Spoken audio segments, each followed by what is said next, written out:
Hello.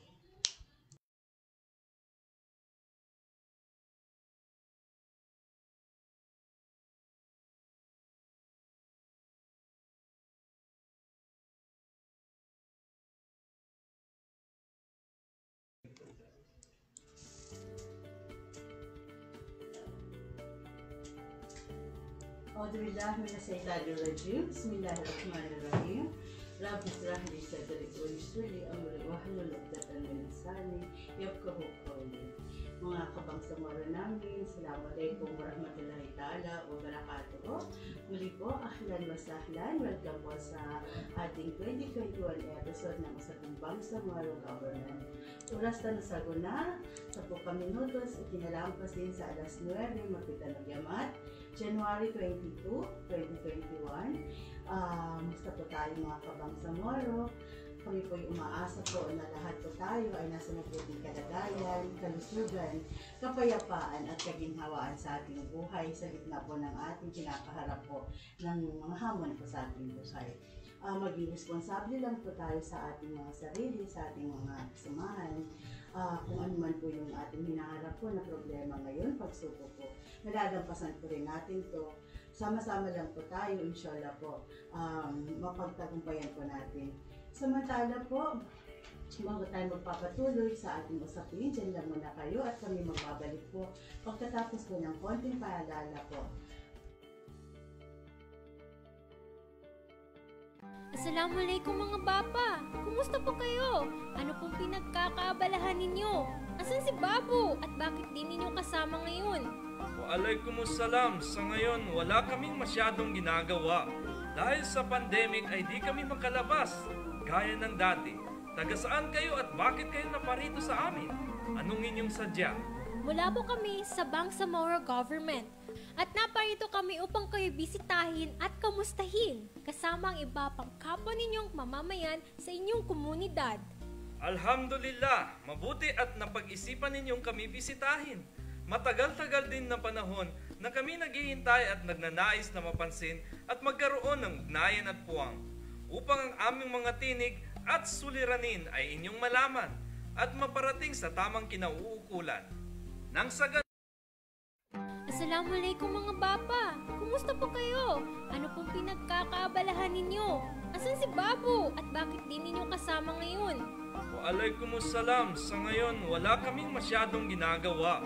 Dahil sa pandemic ay di kami makalabas. Gaya ng dati. Taga saan kayo at bakit kayo naparito sa amin? Anong inyong sadya? Mula po kami sa Bangsamoro Government. At naparito kami upang kayo bisitahin at kamustahin kasama ang iba pang kapwa ninyong mamamayan sa inyong komunidad. Alhamdulillah, mabuti at napag-isipan ninyong kami bisitahin. Matagal-tagal din na panahon na kami naghihintay at nagnanais na mapansin at magkaroon ng ugnayan at puwang upang ang aming mga tinig at suliranin ay inyong malaman at maparating sa tamang kinauukulan. Nang sa ganon ay mabigyan ng angkop na solusyon at lunas ang aming matagal na mga hinaing.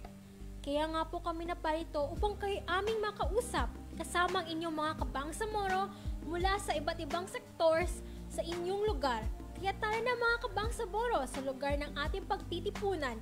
Usap tayo, kami nakahanda upang kayo'y pakinggan at ang bawat tinig nyo na ibabahagi at ipagkakatiwala sa amin na makakabuti sa pangkalahatan ay aming ipapaabot sa tamang kinauukulang ahensya. Kaya halina po mga kabangsamoro namin na makapag-upisa na tayo sa ating usapin.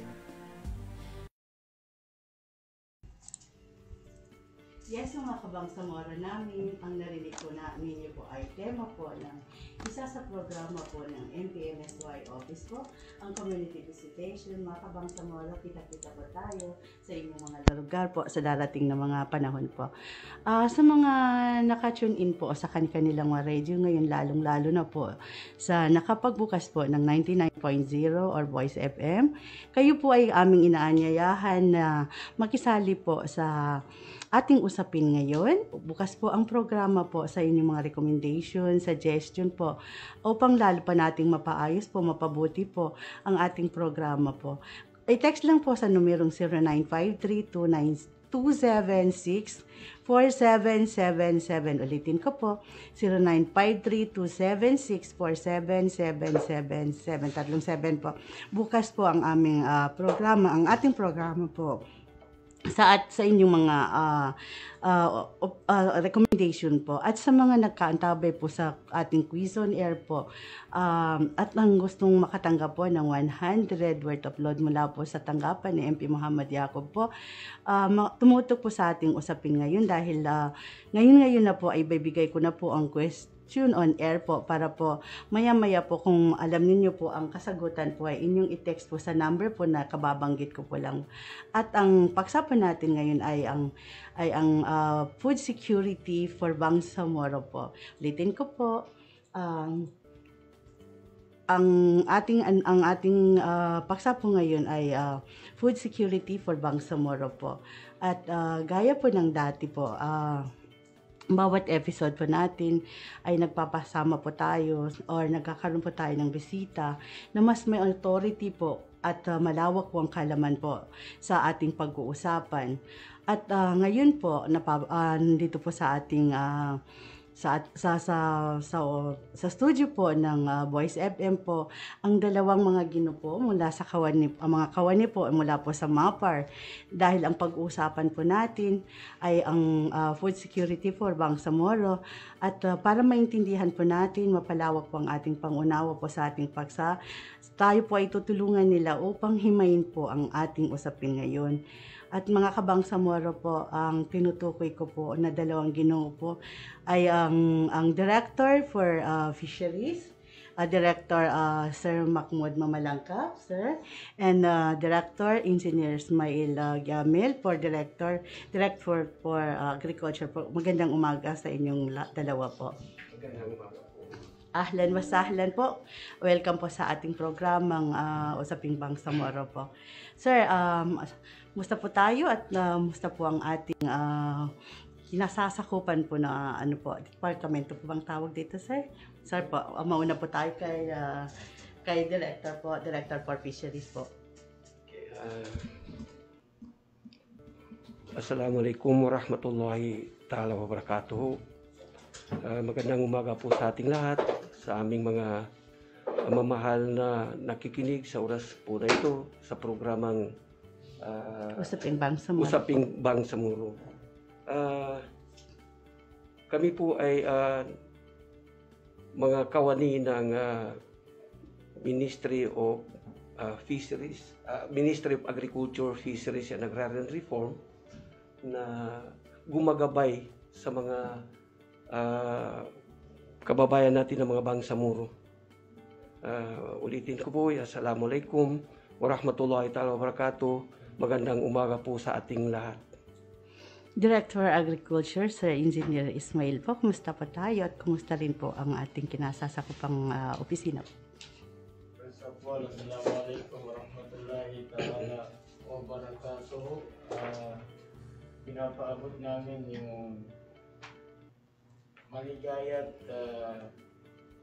maswerteng umaga sa ating lahat dahil ngayon ay Friday na kung saan maraming blessings sa Allah. Ang ating tanggapan sa agriculture sector ay patuloy na ginagawa ang tungkulin para masustain at ma-improve natin yung food security in the region. Yes, sir po.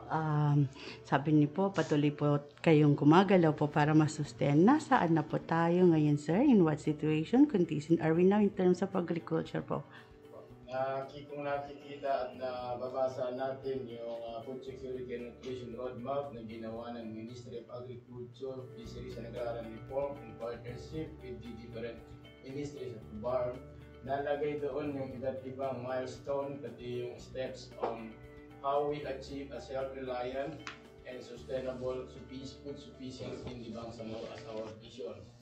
Nandito tayo ngayon sa partly ng implementation ng ating programa as our Minister Dr. Yacob na sinet niya sa amin yung direktiba na i-increase natin yung production lalo doon sa agriculture side, yung rice. Lalo't ngayon nakita natin na issues yung resiliency ng ating inputs because of the different calamities na meron tayo. So, nandito tayo ngayon sa planting side and also distribution of different facilities and farm inputs. In addition to that, we also working with the convergence with the other ministries so that we can ensure the implementation of the plan. Yes, sir. Opo. The same question po kay Director Sir Mac. Nasaan na po tayo ngayon? In what situation, condition are we now in terms of fisheries po? Sa fisheries sector po, ma'am, kasalukuyan po tayong namimigay po ng mga seedlings katulad po ng sinasabi ng fingerlings na isa sa pangalawang bahagi po ng ating roadmap sa Bangsamoro food security po, ma'am. Tayo po ay bumibigay din ng mga pagsasanay na maring simulaan po ng kaalaman ng ating mga constituent dito po sa Bangsamoro Autonomous Region in Muslim Mindanao po. Yes po. Pero sir, bago po to both of you, bago po tayo magpapatuloy po sa ating inedip ng ating paksa po, ay pwede po ba kaming makahingi po, maaari niyo po bang palawakin ang aming pag-intindi po sa usaping food security? Kung ito ba'y tumutukoy sa ating kasapatan or sapat na pagkain sa this time lang, or may iba pang malawakang aspeto ng usaping food security po? Sir Engineer po. Maraming salamat, ma'am. Usaping food security, malawak ko dahil ito'y cross-cutting in a different cluster of different mandates of the ministries. Kasi nag-relate lang dyan yung MAFAR, since our minister is the chairperson of the Food Sufficiency Task Force in the region. And also the mandate of the MAFAR to give enough food in our table. However, there are part of this food security, yung ating health, yung ating also the side of the consumer na kailangan natin ma-facilitate. Also, yung part ng ating marketing side na ibang ministry ang pwedeng tumingin. Pwede pa rin dyan natitignan natin yung disaster part kasi pag nasa lanta ang ating mga agriculture and fishing farm, ito ay isang cause na wala tayong mailapag na pagkain doon sa ating mga table. Kasama rin dyan yung ating enforcement of the law dahil pag yung food security na sinasabit hindi ito nasuportahan ng tamang batas at ma-enforce ito, wala tayong sustainability na tinatawag.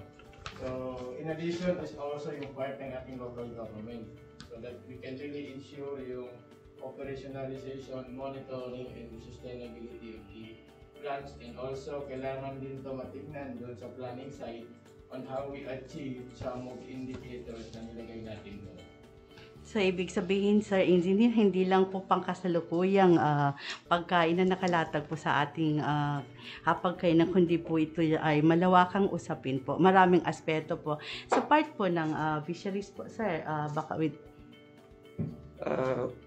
In addition po sa sinasabi ni Engineer, bagamat kami po ay isang ministry lang, yung mandato po ng MAFAR ay almost the same doon lang po sa commodity kami nag-iiba.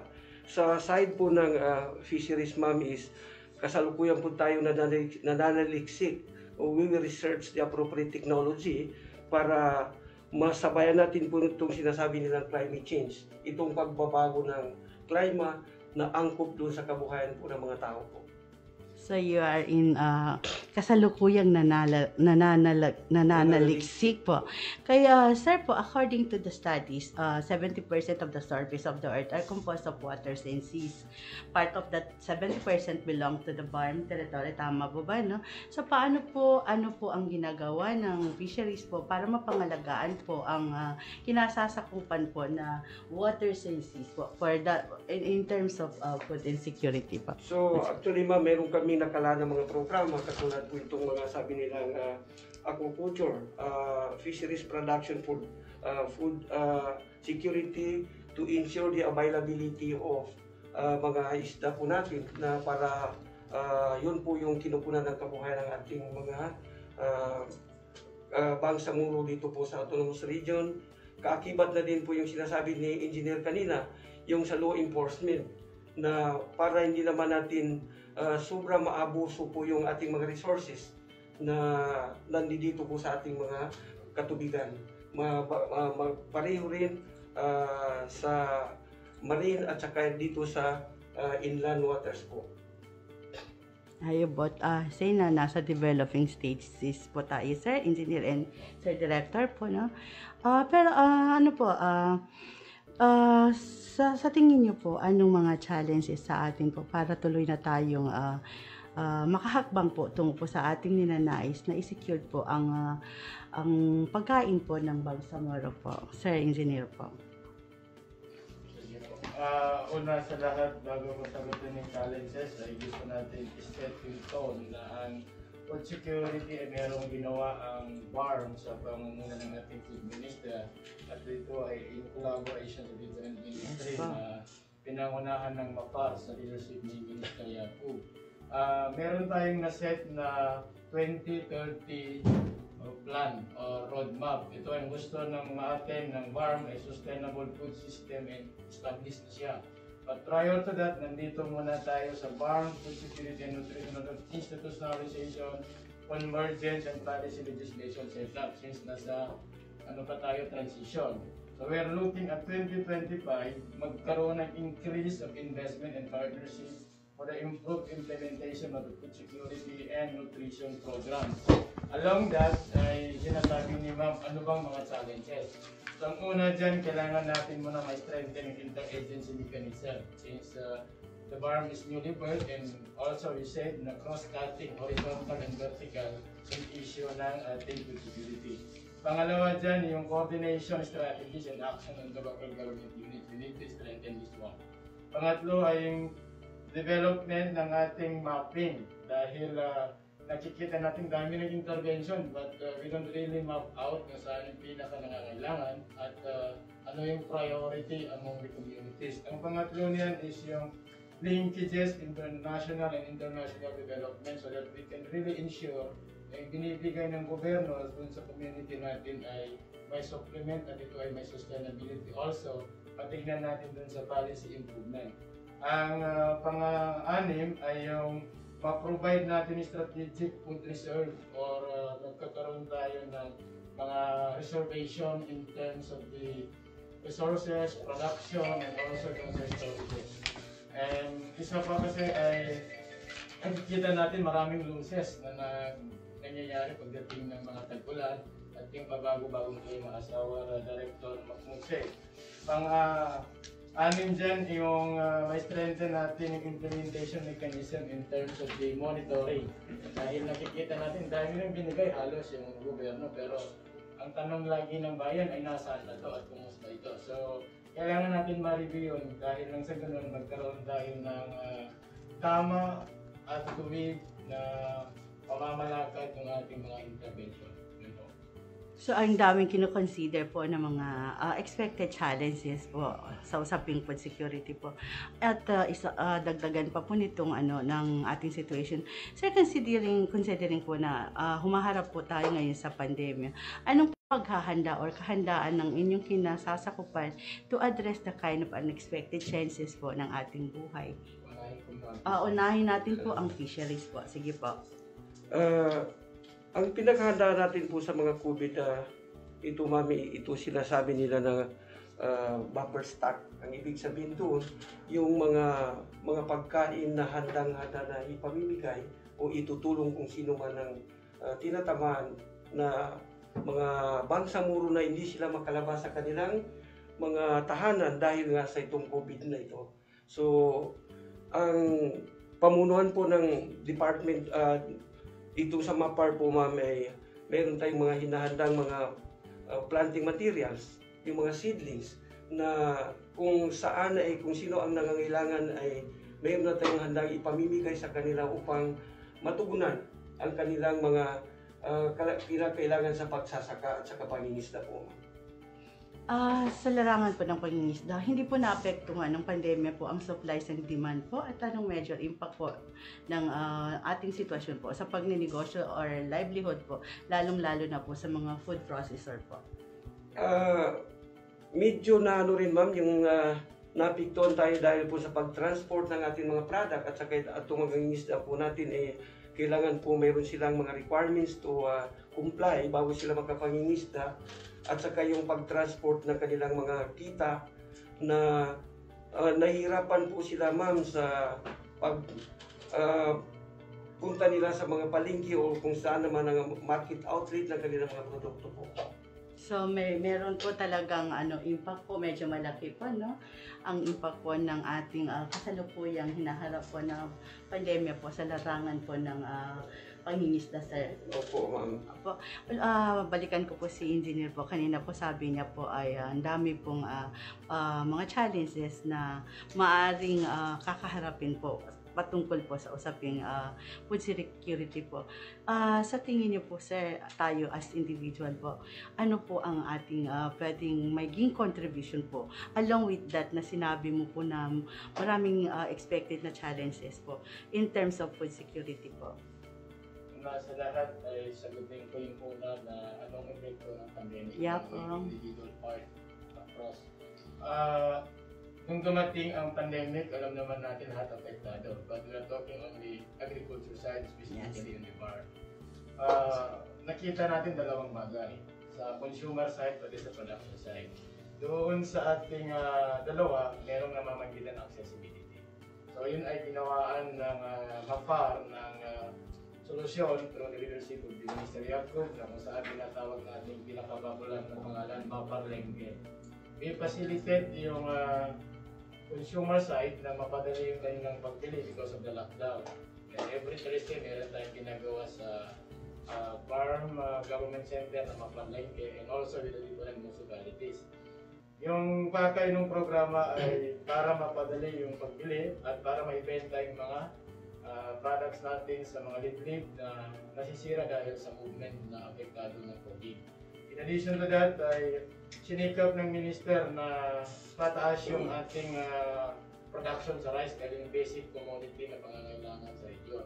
So, tumaas tayo ng 15.65% ng first quarter at hoping na tataas pa to despite the COVID dahil hindi tayo nagtumigil mamigay ng inputs at fertilizer and other farm facilities na kung saan papunta tayo dun sa tinatawag na mechanization and also farm diversification dahil tinitingnan natin ngayon yung income side ng farmers natin. Ang pangatlo niyan ay sumisikap ngayon ng ministry na ipataas yung dami ng ating infrastructures on the post-harvest facilities through the engineering division to be led by our minister pa rin yung lahat niyan at ang ganang inisiatiba. So, yung mga ganung bagay kasama yun sa paghahanda natin whatever the emergencies comes. Ang ministry ay resilient at kaya natin tulungan yung individual na partner.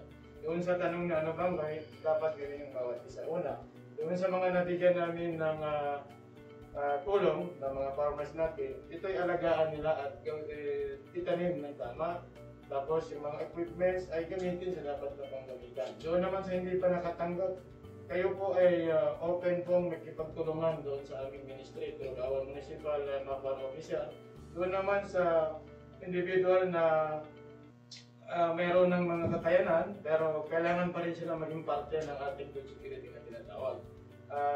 Halimbawa nito ay yung tamang paggamit o hindi pag-aabuso doon sa ating pagkain. Hindi rin pag-aabuso doon sa ating kalikasan. Tapos ito ay doon sa pagbibigay halaga sa bawat butil ng bigas na kinakain natin kasi mahalagang bagay yan na dapat malaman ng bawat isa. Naghihirap ang ating farmer pero yung iba minsan wala yung pagkain. So parte yun ng bawat isa. Mapapartner ka man, nag-opisina ka man o anong sektor ka man, lahat tayo ay mayroong role doon sa pag-aalaga sa pagkain natin. Ang pinakahuli niyan ay dapat masipag tayong tumingin doon sa iba't ibang intervention ng pamahalaan. Kung sakaling mayroong nagkakamali o mayroong mga bagay-bagay na hindi ka nais-nais, pwedeng ipagbigay alam sa aming ahensya para nang sa ganun ay matutukan namin ito. So, ibig sabihin, Sir Engineer po, given na po itong situation natin na to, nandito na to, hindi na natin kontrolado. Subalit po, ang inyong tanggapan po ay gumawa po ng paraan po. Hindi naging dahilan po ang pandemic na to para hindi po ma-access ng mga tao ang mga programa ng inyong tanggapan po. Nabanggit mo kanina po yung contribution po ng individual na maging mapagmatsyag po at nabanggit mo rin po yung pagsasayang po ng pagkain. Ito ba yung tinutukoy po natin ay ang habits po, food habits po ng nating lahat po. Maaaring ito po ay maging dahilan po ng ating food security po, sir. Opo, dahil doon sa ginawa nating roadmap for the food security, nutrition, meron siyang kasamang nutrition. Dahil kasama doon yung tama at wastong pagkain na sinasabi. Kasama din doon yung utilization part kasi basically meron tayong production, utilization, accessibility, and also yung part ng value chain o supply chain natin. So consumer, napakalaki yung kanilang role na dapat bantayan. Aside doon sa pagsasayang, pati yung health benefits na kailangan natin matignan. Kasi kami naman sa production side sa MAPAR, What Fisheries and Agriculture, ay binabantayan natin yung patuloy na pag-increase ng ating farming. However, si consumer ay napakalaking role niya dahil kahit gaano karami mapoproduce natin, pero pag imbalance yung ating pag-take at pag-distribute o consume ng ating mga pagkain, ay magkakaroon pa rin tayo ng deficiency doon sa other side of the region or other sector na nangangailangan din ng pagkain. So you mean food wastage po, no? Maraming sa side po ng Director Mac po, sir. Sa fishery sector po ay yun isa po sa binabantayan po natin kasi mahalaga itong isda, ma'am. Ang sinasabi na this is the source of the cheap protein. Ang ibig sabihin doon sa balanse ng pagkakain dapat may mabantayan din natin. At saka hindi natin maabuso po yung ng mga isda po natin na minsan po tinatapon.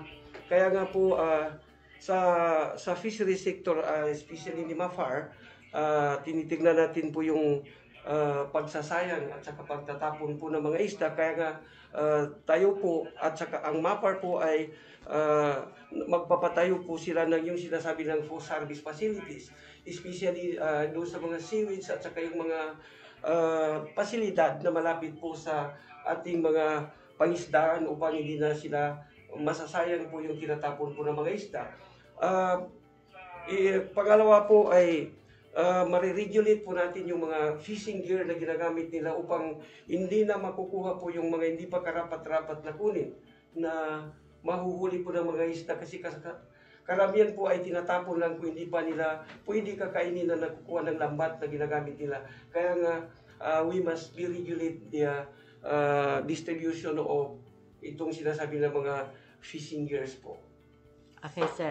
So both agriculture, on the side of agriculture and on the fisheries ay nagpapahayag po na ang laki po ng dapat contribution ng individual po para ma-attend po itong inaasam natin po na to secure the food of Bangsamoro people. So, tingin po natin, sir po, ano po yung pinaka main causes of food insecurity po nating mga Bangsamoro po sa ngayong sitwasyon po? Maraming salamat. Ang una sa lahat ay pinaka-main cost ay production of cost. Production of cost. Ano po yun, sir? Dahil sa wala tayong area, pero right utilization of the potential areas or resources to Bangsamoro. Kaya sumisikap ngayon ang ministry na magkaroon tayo ng resource mapping kung saan we can balance yung environmental impact versus the production na tinitingnan natin. Ang pangalawa dito na may problema natin ay yung sustainability ng lahat ng interventions natin. Kung saan sometimes one time, big time lang, pero kailangan natin i-sustain yung ating mga intervention. Ang pangatlo nito ay yung mindset mismo ng ating komunidad na kung saan ang tinitignan lang ng iba, hindi lahat ay nakapokus dun sa income side. Ang akala ay hanggang pagkain ko lang. Pero the mindset, we need to elevate it into the industrial context or more on the production na kailangan kikita ako dyan at kikita ang pamilya ko para mapag-aral ko o para nang sa ganun ay magkaroon ng sustainability yung aming production. Ang pangapat dyan, yung ating post-harvest facilities. Kinukulang tayo dyan, nagkakaroon ng maraming damages. And now, nagsisimula pa lang ang farm, pero ito yung tinututukan natin ngayon na mapa-increase yung accessibility and also yung storage facilities natin. Ang panglima dyan, yung educational campaign natin on right technology. Dahil mahirap na hindi tayo nag-i-increase doon sa ating technology on how to increase the production. For instance, lumiliit yung production side dahil sa urbanization. Pero yung demand sa atin, dumadaming tao, ay lumalaki. So that we need to adapt some of the technologies na either outside of the country or within the country na pwedeng i-utilize ng Bangsamoro to increase the product. Ang anim ay yung market side actually kasi mayroong cycle yung supply chain. Pag si farmer hindi nag-i-income yan, siyempre hindi siya mamotivate to produce more food. So yun yung mga basic na nakikita natin na problema natin. And lastly pala sir ay yung doon sa law. Kailangan natin ma-reinforce yung lahat ng batas na patungkol doon sa food security at doon sa protection ng ating environment. Yes po. Sir, Society Sir, Director.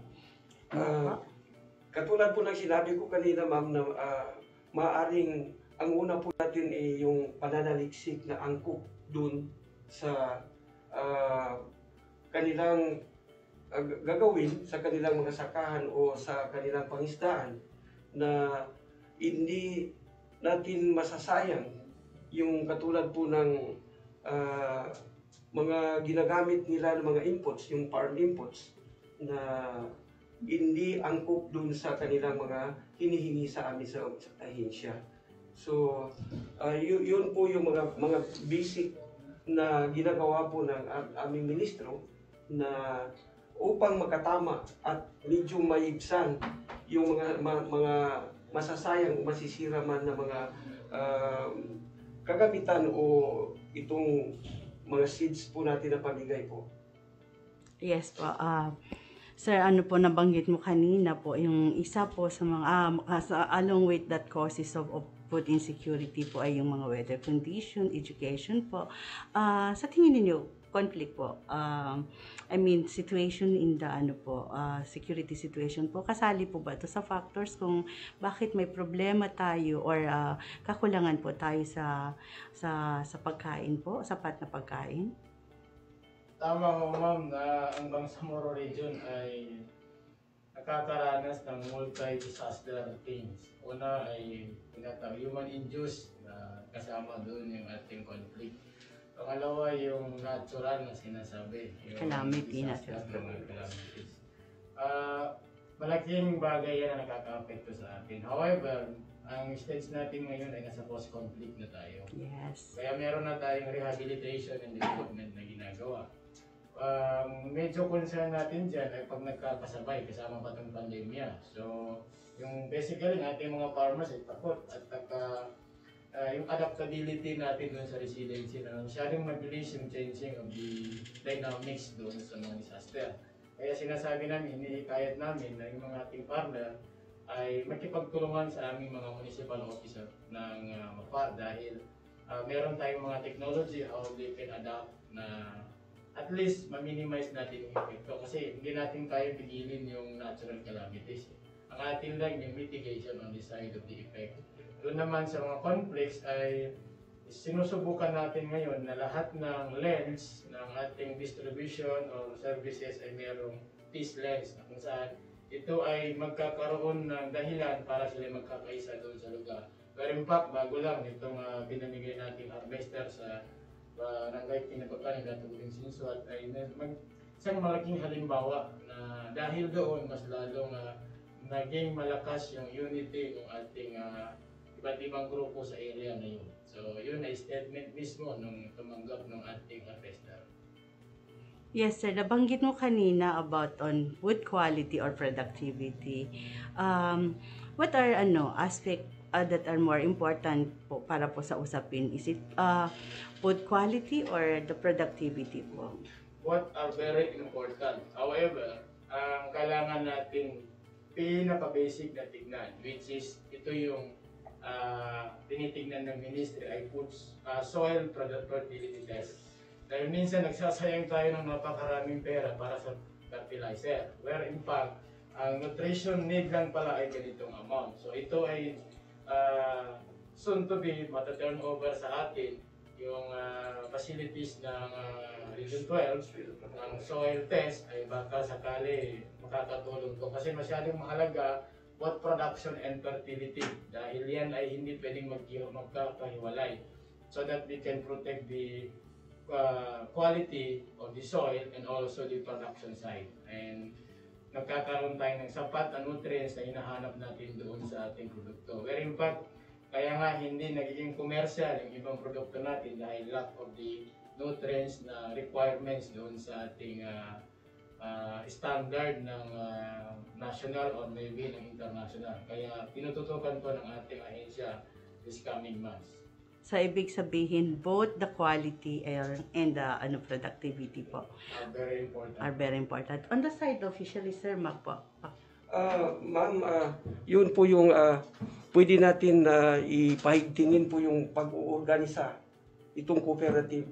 Isa yun po sa pamamaraan na maibsan po yung alit-alitan ng mga tao po na kung makabuo po sila ng organisasyon, isang pananaw lang at saka isang komunidad lang po sila na yan po yung hinikayat po ng ating ministro na magkaroon po ng yung cooperative sinasabi nila para magtulong-tulungan po at maibsan po yung itong hindi pagkakaunawa ng isang komunidad na yun po ay nakakasira po sa kanilang pamumuhay at doon sa kanilang mga bayan.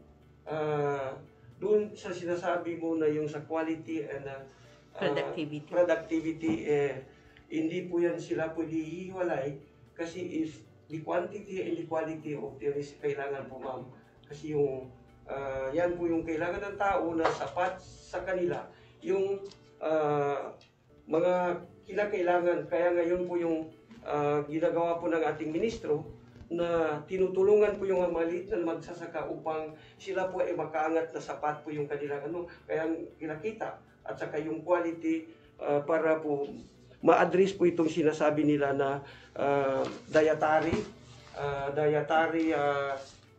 kailangan sa nutrition po ng ating mga katawan, kailangan natin mga katawan dahil ito po yung ito yung capital po natin itong ating mga katawan, yung ating mga kalusugan po. So, ibig sabihin po, hindi basihan po yung dami po. Dapat po in good quality po ang ating mga ini-intake po para ma-ensure po ang ating kalusugan po. Pinag-uusapan po natin ngayon ay para po sa ating lahat dahil lahat naman po ay nagkukonsume ng pagkain at ang relasyon po ay hindi lang pwedeng iasa po in one-sided po sa government lang dahil dapat po may cooperation, participation po ang bawat isa po na mamamayan po so that we can lead on that destination po na gusto natin po. Sa inyong dalawa po, sa tingin ninyo, if you're asked to what are the best strategies and adopted measures by us, sufferer, tayo po kasi sufferer, and the government to cope with the current situation, especially po nowadays po na meron tayong kinakaharap na pandemya po?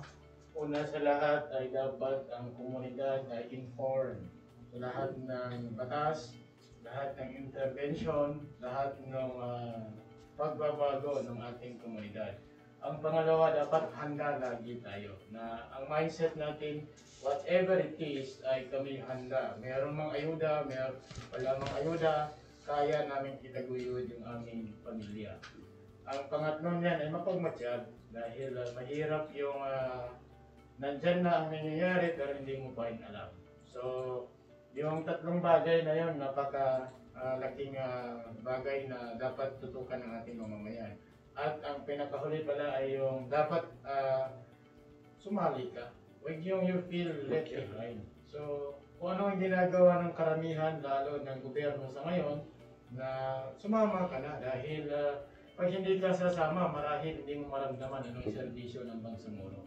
And yung ating komunidad na kung saan umaasa na mayroong matatanggap sa ating gobyerno. Tama ho yun, pero meron din tayong kakibat na responsibility. Una, from the production, pwede naman tayong gumawa ng sarili natin production bago pa darating ang gobyerno. Kahit pang pamilya lang na konsumo, available naman. Pero yung technology, pwede din malaman sa amin while waiting for the interventions of the government. Kasi ang COVID, for example, is kalusugan pa rin ang sinasabing lunas dito. Wala pang gamot na sinasabing 100% effective. Ang sinasabi lagi ay yung kalusugan. Ang kalusugan naman, kakibat dito ay pagkain.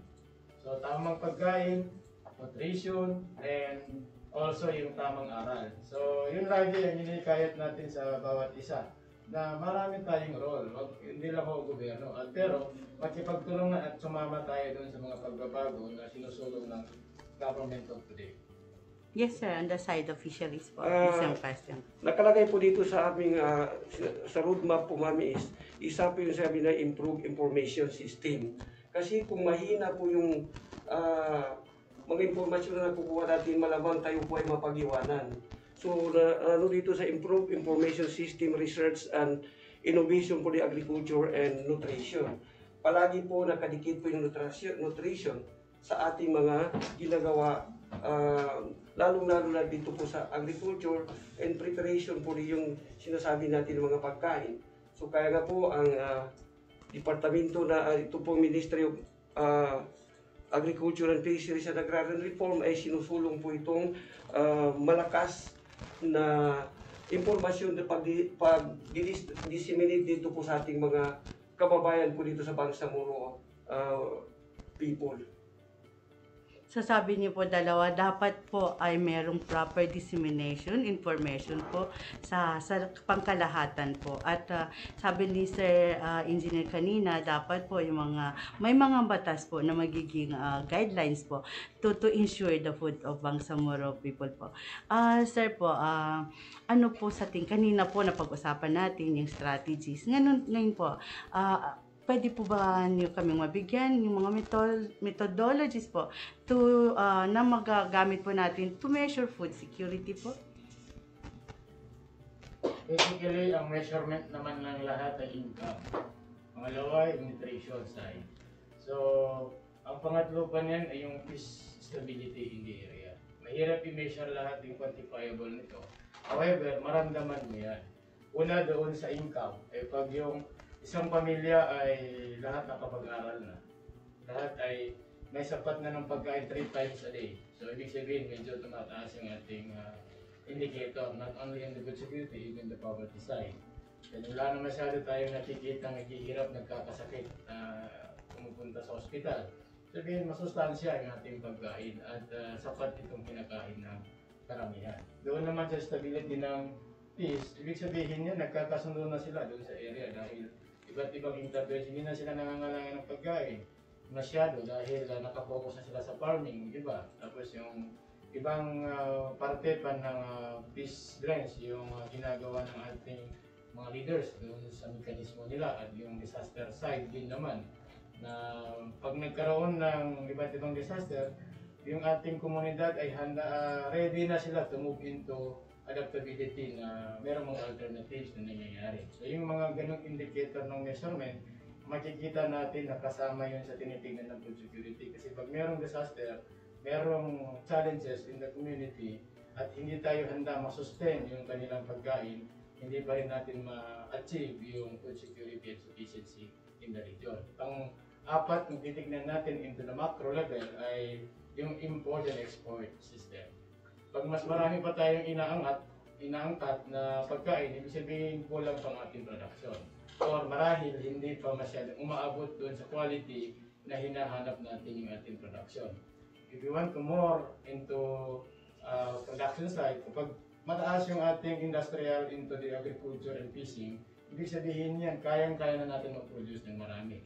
So lahat ng mga ganong bagay ay kailangan natin makita sa ngayon. As of the moment, ang kaya lang siguro natin ay doon tayo sa in the middle, sa ito na regime. Kasi may mga instances kasi sa ating kultura na hindi tayo mahilig mag-inventory. Kung saan, kahit mayroong pagkain, hindi tayo willing to declare yung ibang mga communities. Kaya hindi natin na-account yung ating food consumption and food requirements na sakto. What we can do is just a modeling ng data versus the data. But on the validation side, ng house to house, yun yung isa pang challenge natin. How our communities really participating doon sa information dissemination, also getting data from them. Yes, sir po. Director Mahmoud. Tama po, ma'am. Yung po kailangan natin yung evaluation, assessment and evaluation po sa kasalukuyan kabuhayan, yung standard ng kabuhayan ng tao. So, importante po ang punto na mga yun, na mga indikatura na ito po ay umaangat na po ng kanilang mga kabuhayan po. So, in terms of the quality and the quantity, na doon po natin makikita sa physical na pamumuhay nila. Kung meron na silang mga halimbawa, yung mga appliances or mga anak nila ay nakapag-aaral, nakatapos, ang ibig sabihin ay umaangat ang kabuhayan nila. So, matahimik na ang tao kung sapat na po ang kanilang mga kabuhayan. Kasi maniwala tayo sa hindi, isa po yan sa mga dahilan na bakit gumagawa po ng hindi maganda yung mga tao dahil po sa gutom at saka hindi sapat po yung pangangailangan nila sa kanilang pamilya. Yes, sir. Ibig sabihin po, ang kabuhayan, standard po ng kabuhayan ng tao ay nagpapatunay po na sapat na po ang kanilang pamumuhay. Kagaya po ng sabi ni Sir Isma na kung makapag-aral na, meron na pong, hindi na po sila matutulog na gutom, yung pamilyang Bangsamoro. And matiwasay na po yung pangangatawan po, sir. Opo, alam po natin na ang pagbabago po ay hindi po ganun kadali. Ang dami-dami, kagaya po ng na-mention natin, ang dami-dami po nating pagdadaanan po na challenges po leading to that gusto natin. But tingin niyo po, sir, handa na po ba tayo mga Bangsamoro na yakapin po yung mga challenges na yun to lead us on that ninanais po natin na ma-secure po ang ating pagkain po ng Bangsamoro po? Sa aking pakiramdam at personal opinion, nandun pa tayo sa moral understanding side. Mahirap kasi na sabihin na natin na handa ka na o accepted mo na pag hindi mo muna naintindihan. So, in my personal opinion, karamihan sa atin ngayon, iniintindi pa yung mga bagay-bagay. Not because of lacking ang gobyerno, pero because of some instances yung accessibility side. So, kailangan natin i-improve yung way of understanding ng ating mga kababayan. Then, pagdating naman sa adaptability nila at readiness, it will follow. Kung saan makikita mo man din, itong halimbawa, yung ginagawa nating mga interventions, niyayakap nila at tinatanggap ng mabuti. As I said a while ago, nagkaroon to ng isa sa mga halimbawa na nagkaroon ng unity sa community, tinanim ng maayos, nagkaroon ng income, at ang panghuli ay yung nakita natin yung pagtaas ng ating production. So, indicator yun na handa silang tumanggap ng anumang pagbabago. At handa silang suungin anumang challenges na meron. Basta para sa bayan at para sa karamihan. And also with the guidance ng moral governance na sinusuong ng ating Chief Minister. Yes, sir po. Sir Mac. Yun po, ma'am, we are now in the transition period. Ang ibig sabihin kasi meron na sanayan yung mga tao na unti-unti pa natin sila ipaintindi upang maintindihan nila ito po yung tunay na pamamalakad ng gobyerno po. Kaya nga, medyo mabagal pa ang ano natin ngayon na sa pagtanggap ng mga kababayan natin ng mga Bangsamoro dahil sa nanibago po sila sa mga pamamalakad na we are now applying for the moral governance na sinasabi ni Engineer. So, ang ibig po nating sabihin ay we're on halfway po, nasa middle po tayo ngayon, sir, ng pag-intindi po. Opo, medyo kinukulang na po tayo ng oras. Ang oras po natin nga 9:59 po. Last na lang po, to both of you, what do you think is the, anong mabigay natin ninyo po na relevant recommendation on food security governance po? Ako ay, una sa lahat ay reminding everyone, including myself, na meron tayong parte doon sa food security sa pig. Whether you are in the side of the production, which is our partner in the piece of box, sila yung doon sa kanila nakasalalay yung dami ng ating production and quality. Side ng consumer, meron din tayo malaking role kung saan huwag tayo magsayang ng pagkain. Bawat butil ng bigas ay may halaga yan. Pagod, pawis, at kung ano investment na ginawa ng gobyerno at ng taong nagtanim nito. So yun ang lagi nating isipin. Hindi lang ho tayo ang nangangailangan, napakarami pa. So we need to distribute the wealth and also the blessings na meron tayo. Sa panghuli ay inaanyayahan namin yung mga farmers and fisher folks na kung mayroong pang kayong katanungan o malabo pa sa inyo na gustong alamin sa mga serbisyo ng MAFA, bukas po ang aming ahensya. Kung kayo ay din yung nakahagilap yung aming mga municipal officer kung sakali or provincial level, pwede ho kayong pumunta o tumungo sa region mismo para nang sa ganun ay malinawan natin lahat ng inyong queries. Even the social media, where in fact, yung iba, kung may critics kayo, we're still open. Basta't meron lang itong sapat na patunay na totoo yung sinasabi and validated yung information, then we are very much willing to collaborate sa ating mga komunidad dahil kami ay sundalo ng ating mga ministro na nagpapatupad ng moral governance from the top down to the community. Yun po yung aming pinakaroon ngayon ay bantayan yung ating interventions and services down to the community. Maraming salamat po. Yes, sir po. Okay, magandang katanungan po yan. Sa side po ng fishery sector, ay ang may payo at saka may remind ko sa inyo po ay susundan lang po kung ano yung mga turo ng may nakakaalam. We will follow the protocol of all programs and project na naaabil natin kasi hindi po tumuturo yung mga tao na mga may alam yan po sa na magkakasira sa inyo. So mga gabay ng ating mga technician or yung nakakaalam ay dapat na po sundan po natin para hindi tayo malagay po sa alanganin at saka hindi masayang po yung mga binibigay sa atin ng gobyerno na para makaangat po ang ating ekonomiya. Yes po, maraming salamat po sa inyong dalawa.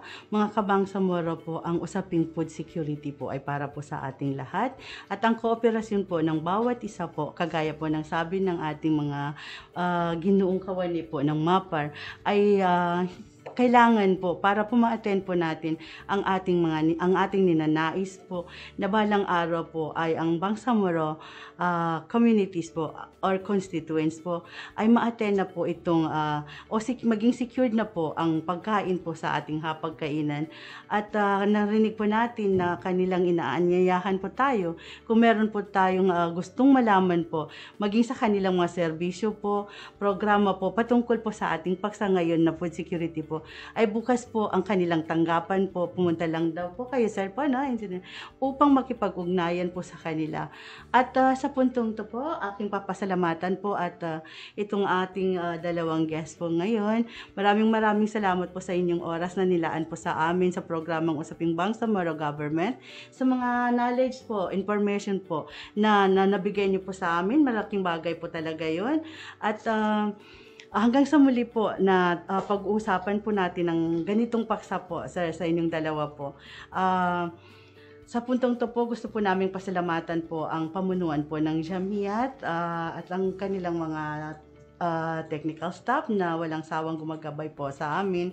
At sa lahat po ng mga nakikinig po ngayon, Maraming salamat po sa paglaan po niyo ng inyong oras po sa amin, kanibabon to si Bapa, sukran po, at of course po kay MP Muhammad Esyaco po, kinabangad sa Nyaba programa na ang tanging layunin po ay mabigay po sa mga mamamayan ng Bangsamoro po ang mga impormasyon po na karapatan nilang marinig po.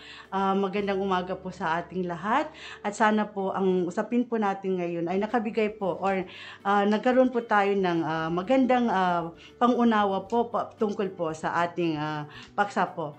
Muli po ang aming pasasalamat po sa inyo. Magandang umaga po. Wassalamualaikum warahmatullahi ta'ala wabarakatuh. Sa susunod po na araw, Friday po, ganitong oras, samahan din po nyo kami ang Usaping Bangsamoro po.